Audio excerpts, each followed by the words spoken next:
Welcome दोस्तों। आइए हम लोग मेंस्ट्रुएशन के पार्ट 2 के बारे में आयत से रिलेटेड सवाल थोड़ा सा अध्ययन करते हैं जो हमारे एग्जाम में अक्सर पूछ लिए जाते हैं। सवाल आपके सामने है। किसी आयताकार पार की लंबाई व चौड़ाई क्रमशः 40 मीटर व 25 मीटर है। पार के चारों तरफ बाहर की ओर 3 मीटर चौड़ी सड़क बनाई गई है, तो उस सड़क का क्षेत्रफल बताइए। पिछले वीडियो में हमने आपको इसके बेसिक कॉन्सेप्ट के बारे में पढ़ाया था, तो एक बार हम इसका बेसिक थोड़ा सा लगा लेते हैं। फिर हमने प्रूफ भी किया था कि बेसिक फॉर्मूला कैसे आया हुआ है। यहां हम देख लेते हैं। मान लीजिए ये हमारी आयताकार पार्क है जिसकी लंबाई दी गई है 40 मीटर और चौड़ाई दी गई है 25 मीटर। अब आपसे बता रहे हैं चारों तरफ बाहर की ओर 3 मीटर चौड़ी सड़क बनाई गई है। तो मेरे भाई आप देखेंगे लंबाई अगर 40 मीटर है तो लंबाई में कितने की वृद्धि हो रही है? 3 मीटर इस तरफ हो रहा है और 3 मीटर इस तरफ हो रहा है। यानी जो नई लंबाई होगी हमारी ये भुजा, यानी आप ले लेंगे, मान लेते हैं ABCD हमारा पहले क्या था? पार्क था, और इसके चारों तरफ ये PQRS। अब ये एरिया पूरा घेरा गया है चूंकि ये सड़क बना दिया गया है। तो आप देखेंगे ये लंबाई DC का मान 40 है और 3 ये बढ़ गया और 3 ये बढ़ गया, यानी अब हमारी लंबाई क्या हो गई? SR हो गई। यानी SR जो होगा ये PQ के बराबर होगा और ये पूरी लंबाई कितनी हो जाएगी भैया? 40 और 3 43 और 3 46 हो गया। चौड़ाई अगर देखा जाए तो चौड़ाई में भी आप इधर भी 3 बढ़ेगा, इधर भी 3 बढ़ेगा, तो आप देखेंगे चौड़ाई हमारी क्या हो जाएगी? 31 हो जाएगी। यहाँ तो कोई दिक्कत तो है नहीं।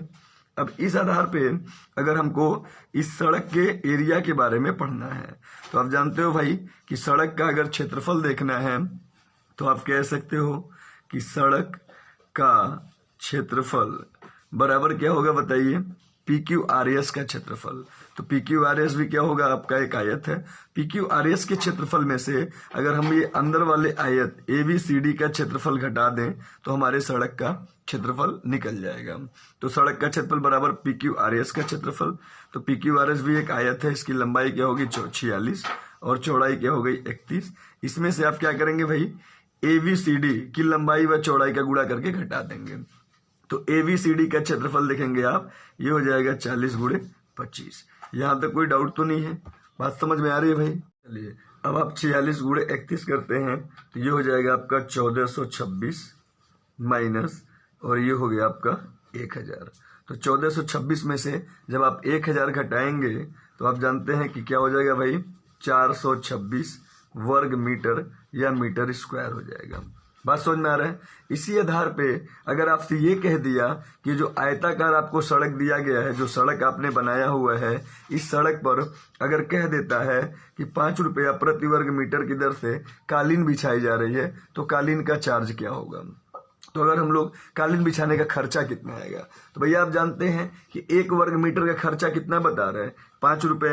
तो 426 वर्ग मीटर टोटल हमारे सड़क की क्या हो गई भाई? क्षेत्रफल हो गया। इसमें आप 5 से गुणा करेंगे, 5 छक्के 30 को 0 3, 5 दूना 10 और 10 3 13 को 3 हाथ में लगाइए, 5 चौके 20 1 21, यानी टोटल खर्चा हो गया आपका 2130 रुपए। बात समझ में आ रहा है?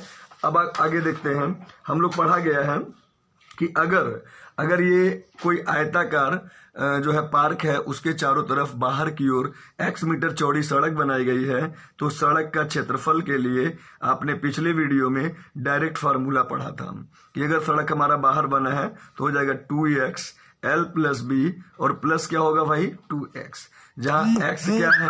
x हमारे सड़क की चौड़ाई है और L क्या है? L जो है हमारे पार्क की क्या हो जाएगा भाई? लंबाई, यानी मूल पार्क की लंबाई है। B उसका चौड़ाई है। तो चलिए आपके सड़क की चौड़ाई कितनी बताया भाई? 3 बताया हुआ है। मूल पार्क की लंबाई आपका 40 दिया हुआ है, चौड़ाई आपका 25 दिया हुआ है, प्लस 2 गुणे 3 हो जाएगा। ये आप देखेंगे भैया क्या हो जाएगा बताइए? 2 3 6 और ये हो गया 65, 40 20 65 हो गया, 40 और 25 65, 65 में आप 6 जोड़ेंगे तो 65 और 6 क्या हो जाएगा? 71 हो जाएगा। अब आप मल्टीप्लाई करेंगे तो ये हो जाएगा 426 वर्ग मीटर, यानी 426 वर्ग मीटर। यहां तक कोई दिक्कत तो नहीं है?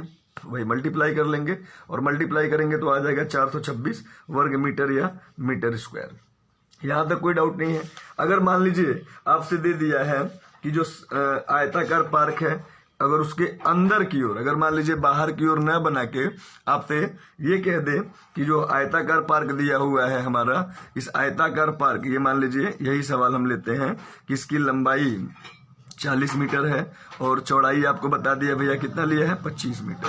आपसे कह दिया अंदर की ओर 3 मीटर चौड़ा सड़क बनाया गया है, तो आपसे पूछ लिया है कि सड़क का क्षेत्रफल बताइए। अगर अंदर की ओर बनाया गया है तो सड़क का क्षेत्रफल निकालने के लिए सेम वही फॉर्मूला अगर बेसिक से लगाएंगे तो बड़े वाले के क्षेत्रफल में से अंदर वाले का क्षेत्रफल घटा लेंगे। लेकिन आपको याद है पिछले वीडियो हमने पढ़ा था कि अगर सड़क हमारी अंदर बनी है तो हो जाएगा सड़क का क्षेत्रफल क्या हो जाएगा भाई, ये हो जाएगा 2x l plus B minus 2x। यहां तो कोई डाउट तो नहीं है। तो 2 गुणे 3, ध्यान दीजिएगा जब सड़क अंदर बनेगा तो ये बस माइनस होगा और अगर वही सड़क बाहर बन रहा है तो ये प्लस हो जाएगा। तो लंबाई हो गया 40, चौड़ाई हो गया 25 माइनस 2 गुणे क्या हो जाएगा भाई 3 हो जाएगा। ये हो जाएगा आपका 6 और 40 और 25 क्या हो गया 65। 65 में से अगर 6 घटा लेंगे आप तो 65 में से 5 घटाएंगे 60, 6 घटाएंगे तो 59 हो जाएगा। अब 6 का 9 में गुणा करिए, 6 9 54 को 4, 5 बचेगा, 6 5 30 और 5 35, यानी 354 वर्ग मीटर स्क्वायर। यहां तक कोई डाउट है? बात समझ में आ रहा है भाई? चलिए आगे बढ़ते हैं, दूसरे सवाल पे आते हैं। दूसरा सवाल है किसी आयताकार पार्क की लंबाई व चौड़ाई क्रमशः 80 मीटर व 30 मीटर है। पार्क के लंबाई व चौड़ाई के अनुदिश 5 मीटर चौड़ी सड़क बनाई गई है, तो सड़क का क्षेत्रफल बताइए। तो मेरे भाई कुछ नहीं करना है, एकदम रिलैक्स हो जाइए। ये मान लीजिए आपका आयताकार पार्क है जिसकी लंबाई कितना दिया है भाई 80 मीटर दिया है, चौड़ाई कितना दिया है 30 मीटर दिया है। तो अब आप लंबाई के अनुदिश एक सड़क बनाते हैं जो कितनी चौड़ी है 5 मीटर चौड़ी है। मान लीजिए इसका नाम है ABCD। तो ABCD भी क्या हो गया एक आयत हो गया। अब इसकी लंबाई अगर देखा जाए तो भाई हमारे पार्क की लंबाई के बराबर ही तो हो रहा है ना सड़क की लंबाई। बोलिए भाई, अगर सड़क की लंबाई 80 है तो ये भी 80 हो जाएगा। तो अब आप अगर ABCD का क्षेत्रफल निकालेंगे तो ABCD का क्षेत्रफल बराबर होगा क्या लंबाई गुणे चौड़ाई। तो लंबाई 80 है, चौड़ाई आपका 5 है, कितना हो जाएगा भाई 400 हो गया। 400 क्या होगा मीटर स्क्वायर होगा। अब आप एक काम करिए, चौड़ाई के अनुदिश निकाल लीजिए। जब आप चौड़ाई के अनुदिश निकाल लेंगे तो इसका नाम मान लीजिए हमने ले लिया भैया PQR और S। तो आप देखेंगे ये जो PQRS जो हो रहा है यह भी क्या हो गया एक आयत की तरह हो गया। हो रहा है कि नहीं हो रहा है? ये आप देखिए PQR और S, तो ये चौड़ाई के अनुदिश सड़क है। तो अगर चौड़ाई के अनुदिश निकाल लेंगे तो आप बोल सकते हैं PQRS का अगर क्षेत्रफल देखा जाए तो ये इसकी लंबाई कितनी हो जा रही है भाई, पहले चौड़ाई थी लेकिन इस सड़क के लिए लंबाई हो गई। तो लंबाई हो गया 30 गुणे 5 और ये हो गया 150, यानी टोटल आप जोड़ेंगे तो हो गया 550 क्या हो जाएगा भाई मीटर स्क्वायर। अब आप देखेंगे कि ये वाला जो पोर्शन है ये एक बार लंबाई के अनुदिश भी आ गया है। जब आप ऐसे लंबाई निकाले हो तो भी तो आप ये वाला पोर्शन लिए हैं, ये वाला पोर्शन लिए ना, और जब दूसरी बार चौड़ाई निकाल रहे हैं तो भी ये वाला पोर्शन ले रहे हैं। तो ये वाला पोर्शन दोनों बार आ गया है। कौन सा इसका नाम ले लेते हैं LMNO। तो आप देखेंगे ये तो हमारे सड़क की चौड़ाई 5 मीटर है, यहाँ भी 5 मीटर हो गया, तो ये भी भुजा 5 है, ये भी भुजा 5 है, तो ये क्या बन गया एक वर्ग बन गया। यानी LMNO का अगर क्षेत्रफल देखा जाए तो हो जाएगा भाई लंबाई इसकी कितना है इसकी बस इसकी बात कर रहा हूँ LMNO की। इसकी लंबाई 5 है, चौड़ाई भी 5 है, तो हो जाएगा 5 गुणे 5 और ये हो गया भाई 25 मीटर स्क्वायर। तो आप देखेंगे कि एक बार जब लंबाई के अनुदिश हम लोग लिया गया है और एक बार जब चौड़ाई के अनुदिश लिया गया है तो ये जो भुजा है LMNO ये 2 बार आया हुआ है। तो जब 2 बार आया है तो एक बार घटा लीजिए, तो 550 में से अगर मैं 25 घटाऊंगा तो हो जाएगा 525 मीटर स्क्वायर। अब मान लीजिए अगर ये कह देता है कि इसमें हमें कंकड़ बिछाना है 3 रुपया प्रति वर्ग मीटर की दर से, तो खर्चा क्या आएगा? कहाँ कंकड़ बिछाना है? सड़क पे बिछाना है, तो खर्चा क्या हो जाएगा भाई 1 वर्ग मीटर का दाम कितना बता रहे हैं ₹3। तो 525 वर्ग मीटर है तो हो जाएगा 3 गुणे 525, यानी टोटल खर्चा हो गया ₹1575। यहां तक कोई डाउट तो नहीं है? ओके, यही सवाल एक बार हम फिर से लगाते हैं। पिछले वीडियो में हमने जो बनाया था आपको कि अगर किसी आयताकार पार्क की लंबाई व चौड़ाई के अनुदिश कोई सड़क बनाई गई है तो सड़क का क्षेत्रफल निकालने के लिए आपने डायरेक्ट पढ़ा था, क्या फॉर्मूला पढ़ा था याद है?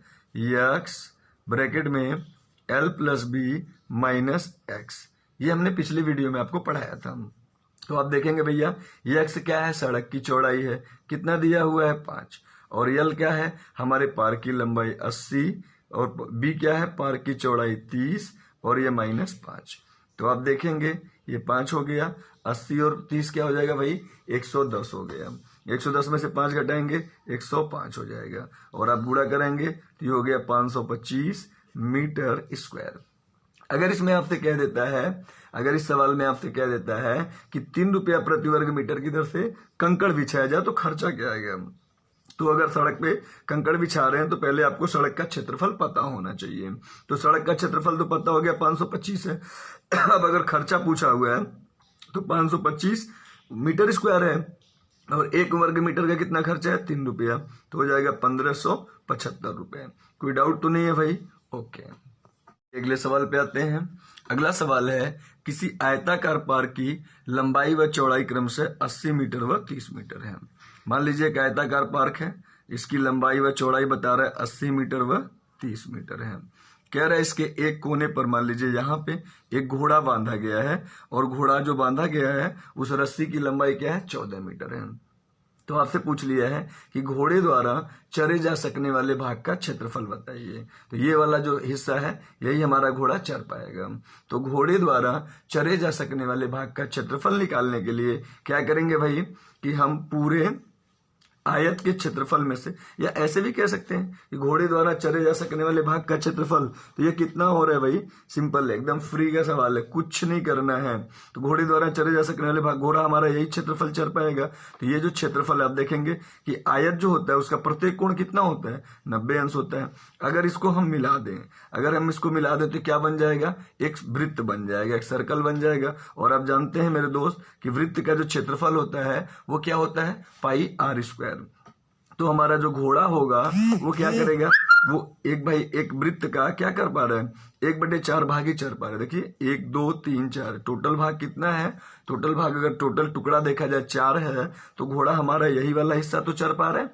तो हो जाएगा घोड़े द्वारा चरे जा सकने वाले भाग का क्षेत्रफल अगर पूछा हुआ है तो क्या हो जाएगा भाई कि घोड़े द्वारा चले जा सकने वाले भाग का क्षेत्रफल 1/4 और वृत्त का क्षेत्रफल, तो वृत्त का क्षेत्रफल होता है πr²। तो हो गया 1/4, पाई का मान हो जाएगा 22/7 और जो r, यहाँ पे r क्या है? यही तो r है भाई। और r की लंबाई, r मतलब जो रस्सी है उसकी लंबाई, तो रस्सी की लंबाई कितना दिया गया है? 14 दिया गया है। तो ये हो जाएगा 14 गुणे 14। तो 7 से काटोगे इसको 2 हो जाएगा और 2 से आप 4 को काट लेंगे 2 आएगा और फिर 2 से आप इसको काट लेते हैं तो ये हो जाएगा भैया 154 मीटर स्क्वायर। ठीक है, यानी घोड़े द्वारा चरे जा सकने वाले भाग का क्षेत्रफल अगर देखा जाएगा तो 1/4 πr² कह सकते हैं। बात समझ में आ रहा है भाई? घोड़े द्वारा चरे जा सकने वाले भाग का क्षेत्रफल क्या होगा? 1/4 πr², क्योंकि ये हमारे पूरे वृत्त के क्षेत्रफल का 1/4 हिस्सा होगा। कभी कभी सवाल में ये पूछ सकता है कि घोड़े द्वारा न चरे जा सकने वाले भाग का क्षेत्रफल, ये तो चरे गए क्षेत्रफल है, अगर न चरे जा सकने वाले भाग का क्षेत्रफल पूछा हुआ है तो देखिए एकदम फ्री का सवाल है, कुछ नहीं करना है। अगर न चरे जा सकने वाले भाग का क्षेत्रफल पूछा हुआ है तो क्या करेंगे भाई? कुछ नहीं करना है। आयत के क्षेत्रफल में से जो आयत का क्षेत्रफल है, आयत का क्षेत्रफल और में से घोड़े द्वारा चरा गया क्षेत्रफल घटा दीजिए। ठीक है, तो आयत का क्षेत्रफल क्या होगा भाई? लंबाई है 80, चौड़ाई है 30 और इसमें से घोड़े द्वारा चरे जा सकने वाले भाग का क्षेत्रफल 1/4 πr² घटा देंगे। तो 8 × 24, ये हो गया 2400 और इसको आप सॉल्व किए हैं तो आया था 154। तो 10 में से 4 गया 6, यहाँ बचेगा 9, 9 में से 5 गया 4, यहाँ आपका बचेगा 3, 3 में से 1 गया 2। बात समझ रहे? तो ये 1246 वर्ग मीटर स्क्वायर या मीटर स्क्वायर हो जाएगा। तो ये क्या होगा? 1246 वर्ग मीटर स्क्वायर जो होगा ये घोड़े द्वारा न चरे जा सकने वाले भाग का क्षेत्रफल हो जाएगा। बात समझ में आ रहा है भाई? चलिए देखते हैं, अगले सवाल पे आते हैं। कह रहा है किसी आयताकार पार्क की लंबाई व चौड़ाई, देखो मैंने वही लिया है डाटा, 80 मीटर व 30 मीटर है। यदि 4 मीटर गुणे 3 मीटर के आकार वाली आयताकार टाइल्स इस पार्क के क्षेत्र में बिछाई जाए तो टाइल्स की संख्या बताइए। मेरे भाई ये सवाल अक्सर आ जाता है टाइल्स की संख्या निकालने के लिए, तो आप सीधे लिख सकते हैं कि टाइल्स की संख्या, टाइल्स कहाँ बिछाना है भाई, हमारे आयताकार क्षेत्र में, तो टाइल्स की संख्या बराबर हो जाएगा आपका यानी आयताकार क्षेत्र का क्षेत्रफल, यानी यहाँ पे पार्क दिया हुआ है तो आप कह सकते हैं कि पार्क का क्षेत्रफल में एक टाइल्स के क्षेत्रफल से भाग दे दीजिए। एक टाइल्स का क्षेत्रफल, एक टाइल्स का क्षेत्रफल, तो पार्क का क्षेत्रफल बताइए क्या होगा, पार्क की लंबाई गुणे चौड़ाई। ये आयताकार है तो आयत का क्षेत्रफल तो यही होता है, लंबाई गुणे चौड़ाई। और एक टाइल्स का क्षेत्रफल, तो एक टाइल्स जो टाइल्स है वह भी कैसा है, आयताकार है, तो उसकी लंबाई क्या हो गई 4 और चौड़ाई क्या हो गई 3। तो आप भाग दोगे भाई, 4 से 80 को काटोगे तो 20 हो जाएगा, 3 से काटोगे 10 हो जाएगा, यानी 20 दहाई 200। तो अगर टाइल्स की संख्या पूछा हुआ है तो टाइल्स की संख्या क्या हो जाएगा आपका 200 हो जाएगा। यहां तक कोई डाउट तो नहीं है। चलिए आगे बढ़ते हम लोग।